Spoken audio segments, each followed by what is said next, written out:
Yo, what is going on, guys? We are back today for another video, but not just any video, the most anticipated series on the channel, and that is the monthly tier list update. So we are back today for the October edition.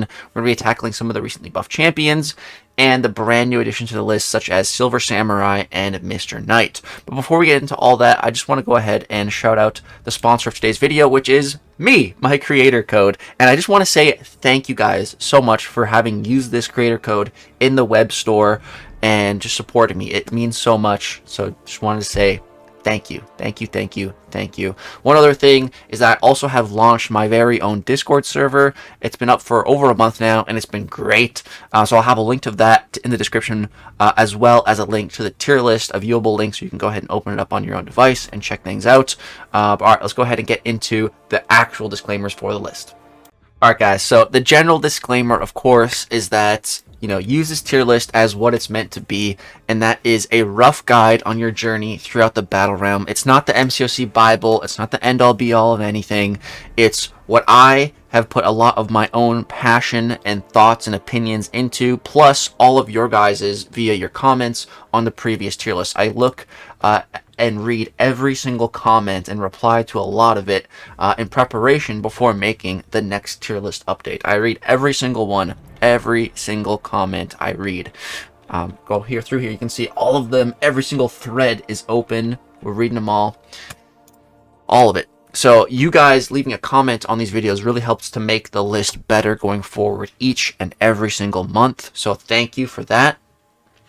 And of course, this tier list, again, as it's meant to be a rough guide, whether you have a rank up choice that you're struggling to make or a Crystal Nexus choice that you're unsure of, you can just refer to the tier list and get a rough gauge on where these champions are ranked.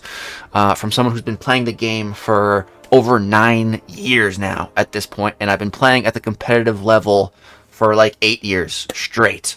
The highest competitive level in lots of areas of the game. So my opinion is pretty well based, I would say. Alright, and now let's go ahead and talk about the emoticons. So here we have the recycle. That just means the champion's been reworked or buffed in some way recently. The up arrow, the down arrow, promotion or demotion, and then a brand new entry on the list. That'll be Silver Samurai and Mr. Knight this time around. And then we have the arm, means they want to be awakened. And then the graph here going up means they want to be high sig level. So if a champion has the high sig level, it should just be implied that they also want to be awakened. So that's why the champions don't have both of those. Then the shield and the amount of shields just shows how good of a defender this champion is. The Ninja Cat is, this champion requires skill to play. You can't just pick up this champion and immediately have them mastered and just excelling in their matchups. No, you're going to need to learn, practice, and it's going to take time. Then we have the stone face here. It means a powerful relic. Every champion in the game benefits from having a relic, but some champions have some really good interactions. And that's getting only more and more crazy because we've just gotten 2 new batches of relics. So I do eventually want to make a relic tier list, relic guide for you guys. It's just going to take some time because there's so many new relics now. And then the skull means they're ouchies friendly, suicide recoils, liquid courage, double edge recoil. That's what we're talking about with this. Those masteries that make you lose health, that make you die. They hurt you. They're ouch. They make you go ouch. And then we have the lock. So these champions don't exist as 7 stars. They're either locked as a 5-star or a 6-star. And one last disclaimer is that barring like here, I put a little bit more thought into where I put the champions in the one above all, but in all the other tiers, it shouldn't matter if the champion's at the top or at the bottom. Of course, I'm going to have my own opinion, but everyone in the tier are on equal footing. They're on that ledge, that tier. That's where they are. It doesn't matter if they're 3rd or 5th. They're rated essentially the same in that tier. All right, those are all of our disclaimers. Let's go ahead and get to the good stuff. All right, guys, so starting us off with one of our brand new additions, and that is Silver Samurai.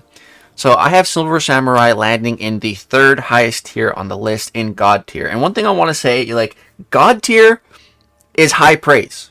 That is very high praise. Anything above God tier, and it's like, holy crap, this champion is like almost game breaking. But God tier is still very high praise. I think that's what some people tend to forget when they leave their comments. Like, oh, why is your champion in God tier? Like, bro, it's God tier. They're really good. Like, what? Anyways, that aside, because I get a lot of those comments, man. He's not in God tier. I really don't think he's on the same level as a lot of the other crazy mutants. I don't think he's better than Cassandra Nova. I'd say they're not too far off on attack. I'd say Silver Samurai is maybe a bit of a better attacker, but Cassandra Nova is an animal on defense. She was actually quite polarizing in the comments, which we'll talk about that later. But I do think Cassandra Nova is absolutely overall better than Silver Samurai, without a doubt in my mind, because she's a dual threat, and Silver Samurai is not. This guy is not a defender. He's not going to be doing much on defense. He's an attacker, and he's a pretty good attacker. He's not the best. He's no Onslaught. He's no Mr. Sinister. He's no Jean Grey. You know, he's no Archangel. But what he is fun. I had an absolute blast playing this guy when he first came out for the CCP. You know, I made a video playing him.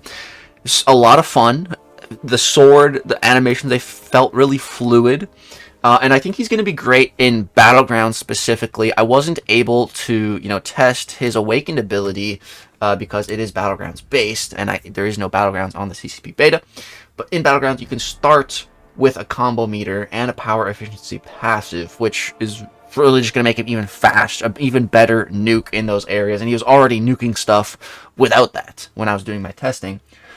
So I think he's a really great attacker, but definitely far from the best. I think he's absolutely lacking in utility. He's got damage for sure, but just not a whole bunch of utility. I can't really justify putting him any higher when he is so lacking in the utility category. You know, he's pretty solid for Yelena, but a lot of champs are pretty solid for her nowadays. He can find a way, even outside of the mutant class. We're seeing options. So yeah, I just can't really justify putting him any higher. If you guys think he should go higher, you know, drop a comment, let me know. But I think this is a pretty good debut spot. It's still pretty high praise, God tier. He's fun. He's a good attacker, and I feel like that's all he was essentially designed to do. But I just look at him as more of a one-dimensional champion, opposed to a champion like Jean Grey, who's like fourth-dimensional and can just do a billion gajillion things, and he just excels in like every aspect of the game, no matter what. You know, stark difference. So that is Silver Samurai landing in the God tier. All right, let's go jump over to Mr. Knight. Alright guys, jumping over to the skill class, we have Mr. Knight in a tier below Silver Samurai, and that is the amazing tier. So why is he ranked below? I would say that Mr. Knight is also not a defender. So again, it's just more of a purely attacker-based champion. And Mr. Knight, you know, where I said Silver Samurai is fun and this really great nuke, so Mr. Knight is not. He's not that fun to play. The word I would use is stressful and annoying to play him and his play style, and it's not nearly as rewarding as it should be for how difficult he is to bring to his peak levels. Now, I had a pretty decent time playing him, but again, I've been playing the game for a very long time. I've mastered a lot of skills, and the kind of skill that you need to play Mr. Knight, I already know what to do. So it wasn't that difficult for me. But a new player picking up Mr. Knight, like, they're going to hate it. They're going to absolutely hate it, and it's not going to be a fun time for them at all. So that's why he's landing in a tier below. I think, like, I gave him 2 of the Ninja Cat emojis, because if you can play him super skill-based, take him to his peak, you can get some pretty decent results. But again, it just does, all that work does not feel like a good enough payoff. And the absolute most disheartening, pathetic, disappointing part about all of this is that we voted for Mr. Knight. He was a Summoner's Choice champion. And I don't think Summoner's Choice champions should require the skill Ninja Cat emoji. They should not require... You should be able to pick them up and play them and have a good time. That's like Hercules, you know? That's what a Summoner's Choice champion should be.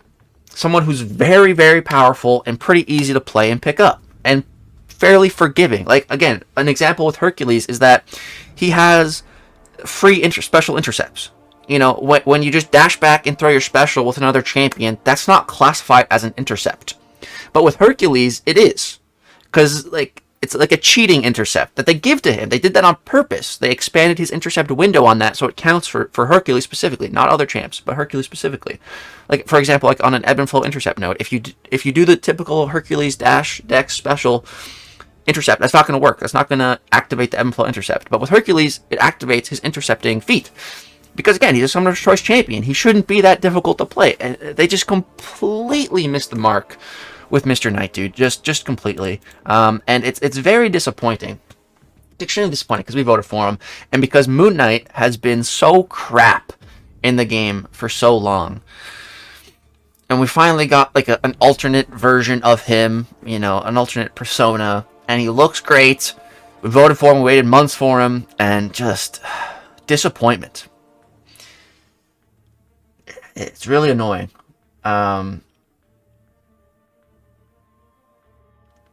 Super weird playstyle. You want to be spamming those light attacks. You can get the light attacks to do some real damage. His best matchups are against champions where there's going to be applying a lot of non-damaging debuffs to him. Like a Photon, for example. He's going to be putting them to sleep. He kind of becomes like a Darkrai against those matchups. But those are very few matchups in the game overall to begin with. And even still, you're probably better off bringing in a different skill champion that deals with those debuffs better. So, yeah, I can't really justify putting him any higher than the amazing tier, which really pains me because I was really excited about this guy. I voted for him, and I wanted him to be really good. And he's just not really that good. So, again, this is just my early placement on both of these champions. If you guys disagree, you know, my placements here are limited to my initial testing when they came out on the CCP beta, testing them at rank 4 Sig 200 levels. So I tested them at the highest ranks, and this is where I'm placing them. If you guys have them, and you played them a lot, and you disagree, you think they should be higher or lower, of course, let me know in the comment section down below. Again, I read every single comment before making the next tier list, and the adjustments can always be made. But this is where they're debuting pretty poorly. For brand new champions in 2025, if they're not landing in Beyonder tier, I think they're disappointing. You know, like, what's the point of making brand new champions and trying to sell them for thousands of dollars the way Kabam does if they're not actually good? Like, what the hell? And then these are the champions that have to go into the Titan Crystal, and we have to pull them. So I'm really hoping that Mr. Knight gets some love when it comes to rebalancing, although I don't really know what they would do. If you guys have any ideas, again, drop them in the comments down below. But, alright, those are our brand new additions to the list. Now, let's start going in class order over all the promotions and possible demotions. Alright guys, so starting in the science class, we have Miles Morales going from the mid tier to the solid tier for the simple reason that Kabam gave him away for free as a Sig 200 7-star. Even still with that, I really don't think Miles is very good. Kabam can try to say otherwise and show some gameplay, but like, nah. Like, if there is an unblockable opponent, Miles can cook, and that's his one piece of utility. Outside of that, like, the science class is so competitive. I grade the science class harder than any other class because it is the best in my opinion. And yeah, Miles got one promotion for Kabam giving us a 7-star Sig 200 for free. It's honestly kind of sad that it's only one promotion. You guys can try to convince me to put him higher, but I just really don't think Miles is that good. And we had a Thing promotion, and somehow we lost this guy. Put that back. Yeah, Thing went from solid tier to amazing tier. Thing has been doing pretty good on defense lately, and he can kind of be fun on attack in certain situations. Nothing crazy. And then we got Rhino getting double promoted from the mid tier. He's been buffed into the amazing tier. He is 6-star locked currently. My guess is that we're going to get Rhino as one of the banquet champions, and he's going to be in a banquet pool. Rhino, Yondu. That's kind of my guess right now. I was thinking about making a video talking about that. I'll tell you guys what I'm thinking right now. I think Rhino, he's got 2 of the shields now. I think he's an absolute menace on defense. I think he's going to be a great defender. That's exactly what we need more of, right? Annoying defenders from Kabam. There's not enough of those already. But on attack, he looks garbage. Absolutely pathetic. Yeah, that's Rhino. And then, yeah, that's really it. There's no movement in the upper tiers. We promoted Anti-Venom last time. There was some people asking for some demotions. Some people were asking for a Titania demotion, which she definitely is bad. A lot worse now than she used to be because of the change due to the Silk and Okoye locks. Like, the opponent is just always going to be throwing that special 3 like immediately against Titania now, even if you have the Intimidate debuffs on her after special 3. So she's really not nearly as usable as she once was. So I could see a demotion, but I think she's still pretty good, you know, overall. So I don't know. Let me know what you guys think about that. And then someone was actually asking for a Spider-Ham demotion. I do think Spider-Ham is definitely the weakest in this top 5, but I don't really see a reason to demote him unless we're promoting Spot. And then I guess the other thing, there was not quite a few, a fair few comments pertaining to Spider-Woman, and someone was like, I remember one comment was just asking, like, is Spider-Woman gonna get demoted a tier because of the nerf? No, absolutely not. Even without Ensnare, Spider-Woman 100%, in my opinion, still deserves to be up here. Yeah, and she is going to be keeping at least her evade counter now. She's going to be transferred into her fumble. So, yeah, man, Spider-Woman is not changing. I might not regard her as the #1 overall best science champion anymore. But we'll cross that bridge when we get there. That's not till, I believe, January, so we got plenty of time, and she's still the queen of the science class without a shadow of a doubt in my mind, bro. I said many months ago, Spider-Woman is the best science champion, and so many people came at my throat for that. They're like, no, Photon, Counter Fairy. No. And months later, everyone started to realize, holy crap, Spider-Woman is broken. Even Kabam realized it, and now she's getting nerfed. So, yeah, man, that's what I mean about, like, I know what I'm talking about when it comes to these rankings. You know, I have like a sixth sense for it because I've been playing the game for so long. This is literally my job. I should have a sixth sense for it. Yeah, I was very early on Spider-Woman. I knew from the beginning just how powerful she was going to be, especially when I learned what a monster she was on defense. So yeah, Spider-Woman, that's not changing. That's not changing. Even without the ensnare on defense, she's still going to be an absolute animal on defense. She just throws her special one into your block, man, freely. Just whenever she wants to do it, she does it. And it's that in my opinion, is what makes her such an insane defender. That one thing alone. That's what they should have changed when it comes to rebalancing, to program her AI to not throw the special one into a blocking opponent.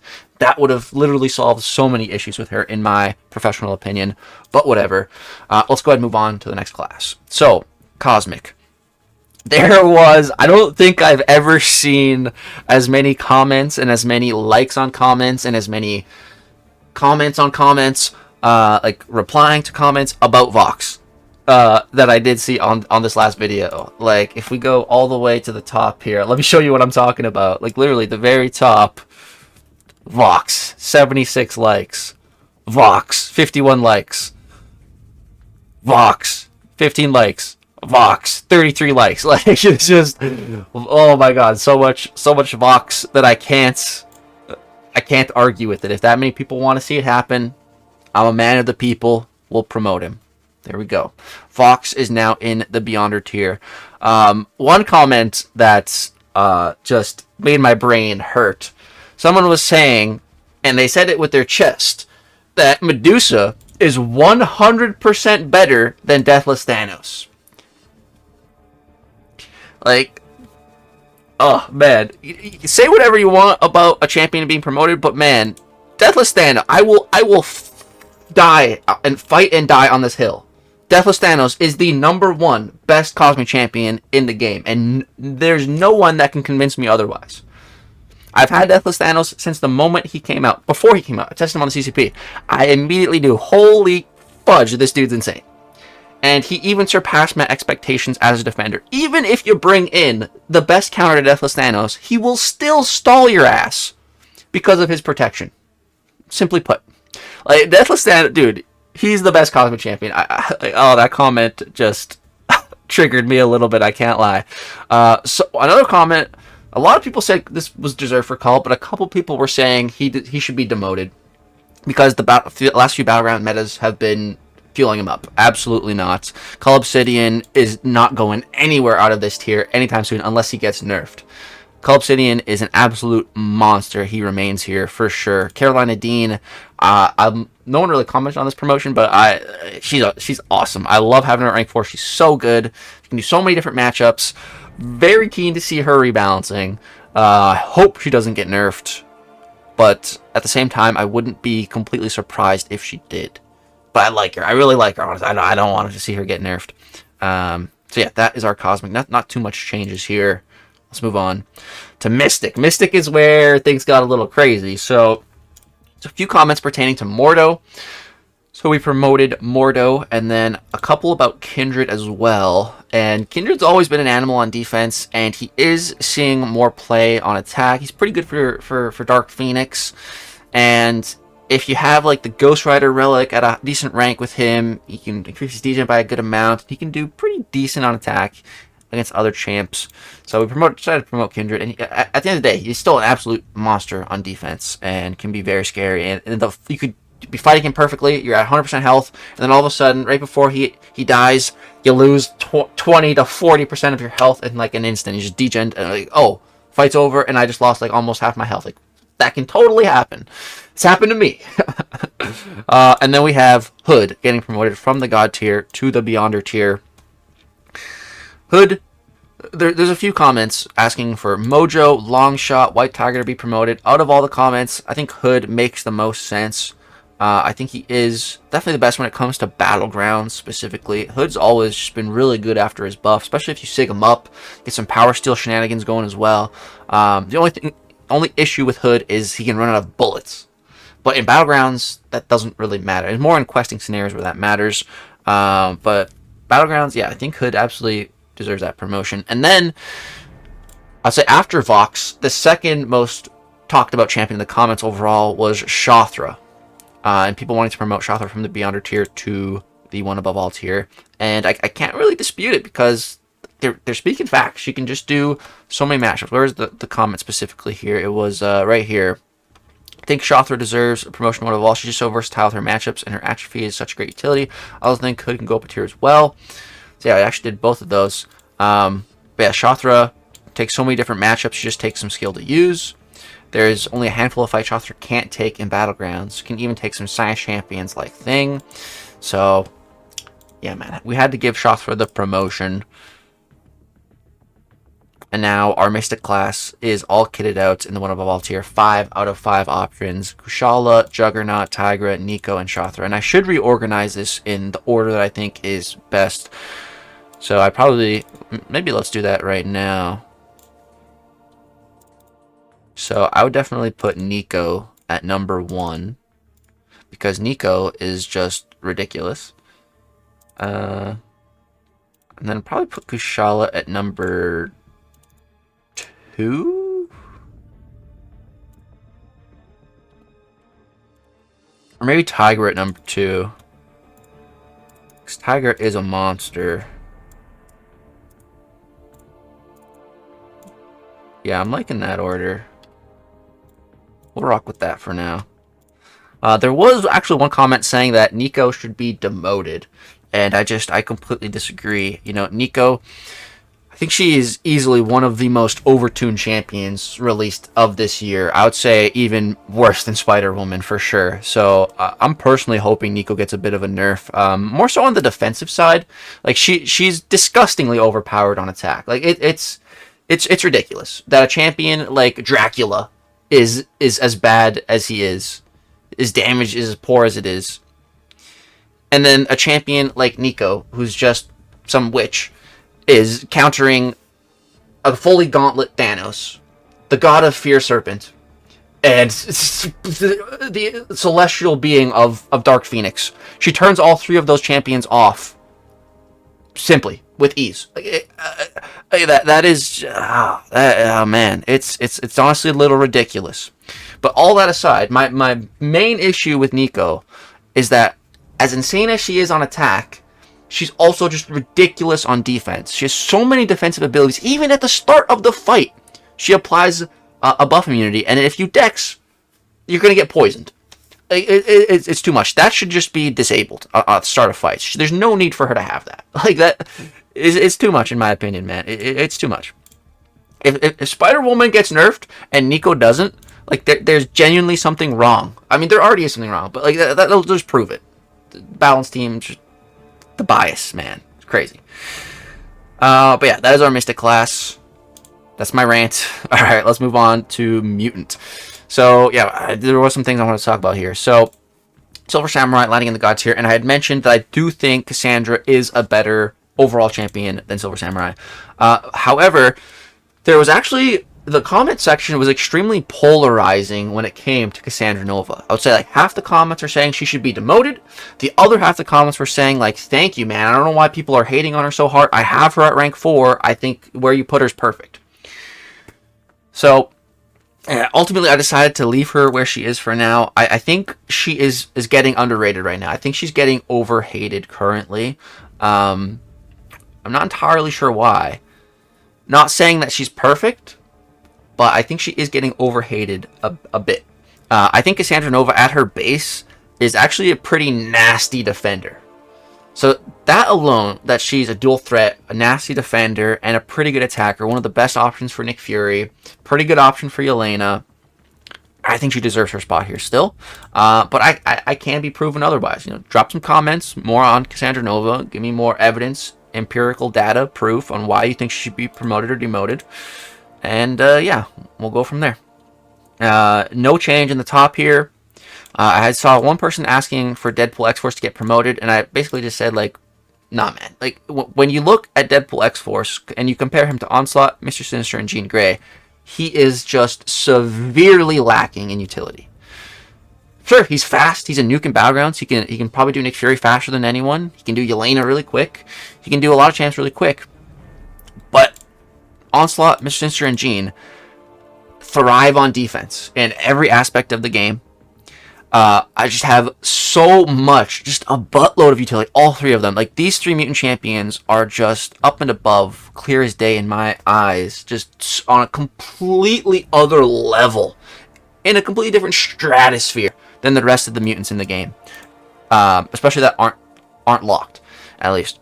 And when it comes to it is insane how powerful these three champions are, especially Jean Grey, dude. Again, the fact that Jean Grey, that Spider-Woman gets nerfed and Jean Grey doesn't in any shape or form, when Jean Grey is a 3 out of 5 defender, she's easily performing as a 4 out of 5 defender. Easily. Right now, she is the #1 best option for the Alliance War boss node, and she has been going on. Jean Grey could drop a nuke. That's a Call of Duty reference, as in 25 kills. 25 kill streak. Because she just kills so many champions. Like, even a fully boosted tactic Bastion struggles to take her down in a 5-minute Alliance War boss timer. Like, Bastion with tactic. Like, she is unreal. Unreal of a defender. And they didn't touch her at all. But Spider-Woman is too crazy. It's crazy. But yeah, these three mutants are easily locking down this entire tier. And for another champ to enter this tier, they're going to need to be power scaling comparable to these three. And just right now, there's no one that comes close, in my opinion. No one. Let's move on to tech. We have some very interesting changes here. So, Yondu. Yondu is another champion that is locked, and again, I'm predicting that him and Rhino are going to be in some sort of buffed pool when it comes to the banquet this year in December. That's really the only reason I can think of. Why else would Kabam keep them locked right now from being a 7-star, if not to release them for a money-spending big event?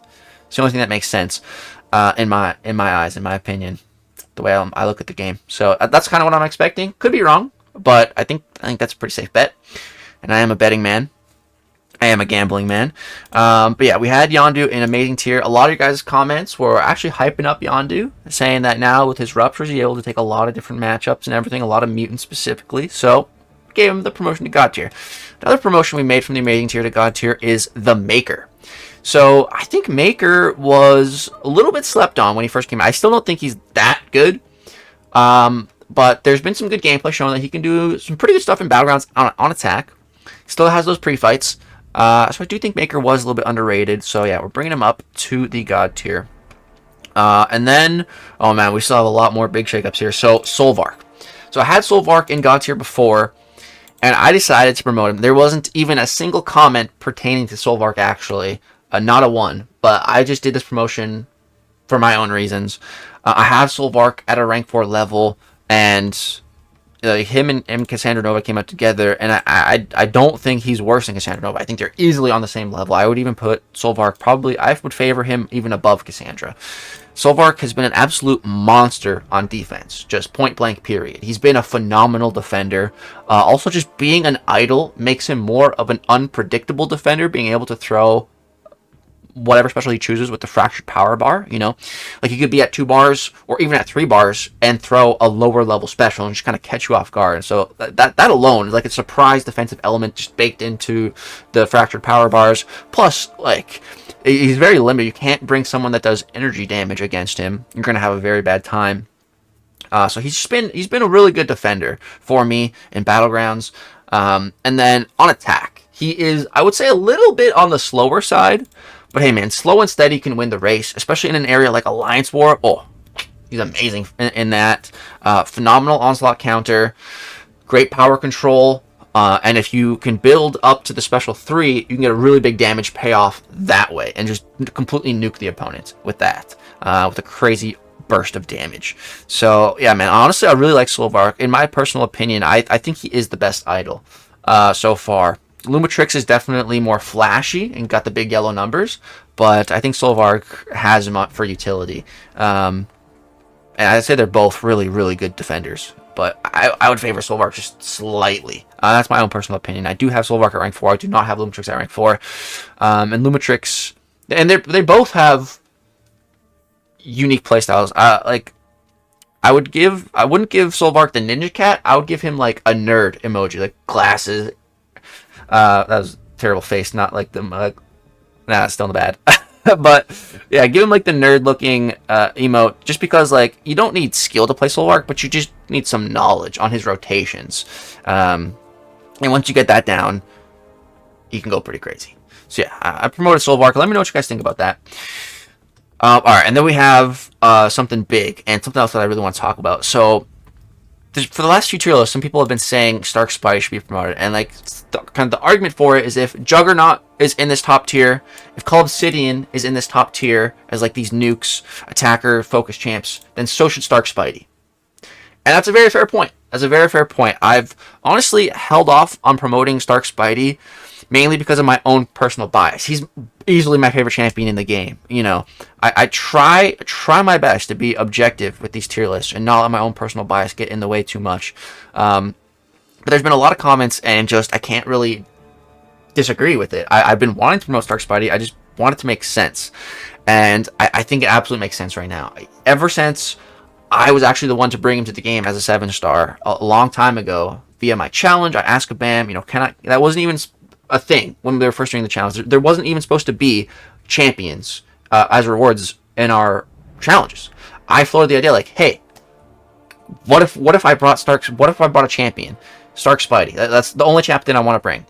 And Kabam greenlit it somehow. That was completely my idea. And then after that, Karate Mike and Fintech both tried to get their own champions. Finn wanted Tigra, and Karate Mike wanted Zemo, and Kabam said, no, those champions are too powerful to be a 7-star right now. Somehow Stark Spidey wasn't. Again, Kabam does not know all, bro. They definitely do not. So then they ended up getting Massacre and Spider-Man 2099 as their champions. And it was all because of my idea. So, like, I brought Stark Spidey as a 7-star, and literally since he came out as a 7-star, he was an absolute monster in Battlegrounds. And so much time has passed since then. So many new defenders have come out. And what still remains true? Stark Spidey is still easily one of the best Battlegrounds attackers in the game. Point blank, period. It's undisputable. It's a fact. Like, the amount of matchups he can take and do it in 30, 40 seconds, it's ridiculous. So I think he absolutely deserves this. I've also been bringing Stark Spidey to war occasionally, and he does a great job. He does a phenomenal job. But to put Stark Spidey in this tier, we had to demote someone. And I would say Sentinel and Arnim Zola were kind of like the two top options for demotion. I mean, Ironheart potentially too, but we just put her up here. It'd be kind of a dick move to put her up here and demote her the next year, you know, honestly.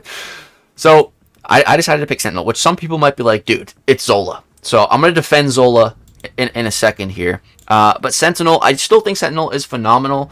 However, he doesn't get nearly as much play and as much use as I would say the rest of these champions. He's, in my opinion, from what I've been playing the game in the last few months, like, I really don't see Sentinel that often. And when I do face him in battlegrounds, like, I destroy him, typically. It is really not an issue. And he's definitely a slower attacker. He's definitely better for questing areas. I still think he's awesome. Still think he's an absolute beast. But I think he was the correct choice to demote. Now, why not Arnim Zola? So let me defend Zola now, because a lot of people are thinking, like, man, Zola has fallen off as a defender. And I don't disagree with that. However, I do think that Zola is easily one of the most well-designed defenders that we've gotten, like, all year. Like, if you compare Arnim Zola to Jean Grey, to Spider-Woman, to Dark Phoenix, to Captain Britain, to Rhino, you know, like, all those matchups that I just mentioned, like, you need to bring in someone fairly specific to deal with it. With Arnim Zola, you can bring in anyone. Because there's a skill element to fighting him. If you can reparry him, you can find heavy spacing with unideal counters, and you can make it work. You can fight Zola with technically any champion and make it work if you're skilled enough. I love that. That's a perfect defender in my eyes. Sure, it's not going to be easy, but it's doable. Unlike Dark Phoenix, unlike Captain Britain, where you just go into those fights and you just take damage and you die. Unless you bring in like one of 5 counters. You know, you're just going to lose so much health. So I really love the way, first of all, Arnim Zola has been designed as a defender. I love that. We need more of these types of defenders. Now, yes, he has certainly fallen off a little bit as a defender, and there's been new amazing counters like Call Obsidian got buffed. Carolina Dean came out. They're both phenomenal Zola counters. So why is he still here? It's a simple fact. As an attacker, he has 2 of the Ninja Cat emojis, meaning he is very difficult to play to his peak, to his maximum. But man, if you can learn Zola and take him to his peak, he's such an insane attacker. He applies disintegrations, which, like, I can't even think of anyone who's immune to that. There might be 1 or 2 champs in the game, but like, that is a very rare and unique damage source, first of all. So it works against, like, the entire game, essentially. So incredible damage source that, like, no one's immune to. It's really all about the playstyle. And so let me give you a prime example. We mentioned earlier in the video that Jean Grey has just been taking names in Alliance War currently as the boss. Guess who is the best attacking option for Jean Grey bosses? You guessed it, it's Arnim Zola.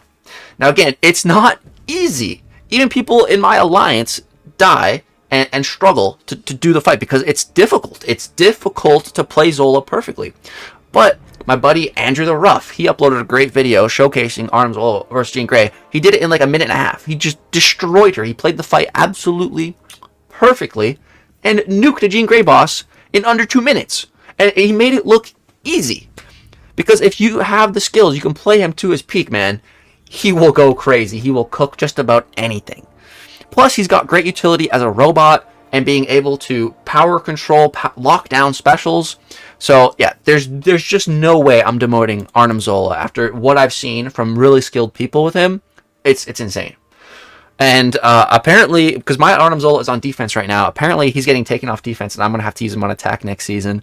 So, yeah, I might get wrecked to Jean Grey bosses, or I might get good and learn and start cooking them. We're going to have to see. But yeah, dude, there's no way I'm demoting Arnim Zola after what I've seen, especially from Andrew the Rough. Karate Mike has been cooking him too.